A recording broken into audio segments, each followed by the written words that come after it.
අපි අද බබාට රසම රස ස්ට්‍රෝබෙරි පියුරි එකක් හදමු.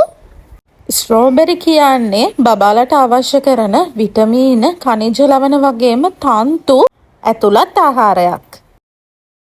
මුලින්ම මම භාජනයකට ස්ට්‍රෝබෙරි ගෙඩි ටිකක් දාගන්නවා. මේකට මම ලුණු ටිකක් දාලා වතුර ටිකක් දාලා විනාඩි 15ක් පැත්තකින් තියලා තියෙනවා. මොකද මේ ස්ට්‍රෝබෙරි වල පොඩි පොඩි සත්තු ඉන්න පුළුවන්. ඒ වගේම කුණු දූවිලි, විවිධ පෝර වර්ග මේ ස්ට්‍රෝබෙරි වල තියෙන්න පුළුවන්. ලුණු වතුරත් එක්ක මේ සියල්ල අපිට හොඳින් ඉවත් කරගන්න පුළුවන්. මේ තියෙන්නේ විනාඩි 15කට පස්සේ. දැන් අපි මේක හොඳට හොද ගන්න ඕන මේ ලුණු රස සම්පූර්ණයෙන් ඉවත් වෙනකම්. මම මේ ස්ට්‍රෝබෙරි ගෙඩි වල ඉස්සරහා කොළ පාට කොටස ඉවත් කරා.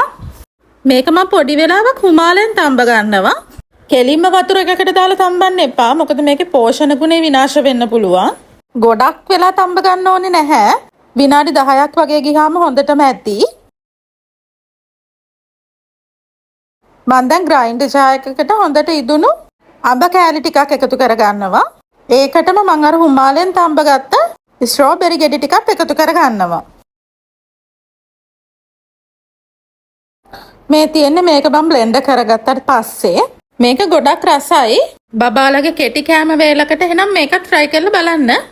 තවත් රෙසිපි එකකින් හම්බ වෙමු.